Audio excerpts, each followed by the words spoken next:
BC మంత్రి గారు మీరు ఏం చేస్తున్నారు? మరి పిసిసి అధ్యక్షులు గౌరవనీయులు పెద్దలు మహేష్ కుమార్ గౌడ్ గారు మీరు కూడా ఏం చేస్తున్నారు? ఈ స్థానిక సమస్యల గురించి ఆలోచన చేయరా?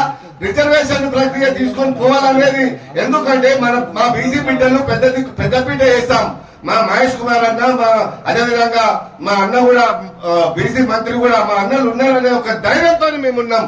కానీ వాళ్ళు నోరు విప్పకపోతే వాళ్ళు ఏదైనా ఆలోచన ముఖ్యమంత్రి గారితో బీసీలు ఇప్పటివరకైనా మనం అంటే కాదన్నా వాళ్ళు ముఖ్యమంత్రి గారికి ఒక నివేదిక ఇవ్వాలి. అరే రిజర్వేషన్ తీసుకొని మనం చట్టం లోకల్ పార్టీ రిజర్వేషన్ వాళ్ళు ఇప్పటికే లేట్ అవుతుంది.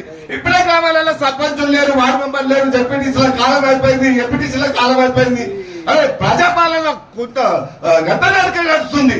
యువత విద్యార్థులు నిమరమవుతున్నారు. మహిళలు ముసలోళ్ళు అయితే ఇంకా మా పిచ్చిలు ఏది ఏ గవర్నమెంట్ ఎవరిని అడగాలి, ఏ సైనిక లీడర్లను అడగాలనే ఆలోచనతోని నివల ఎక్కడికక్కడ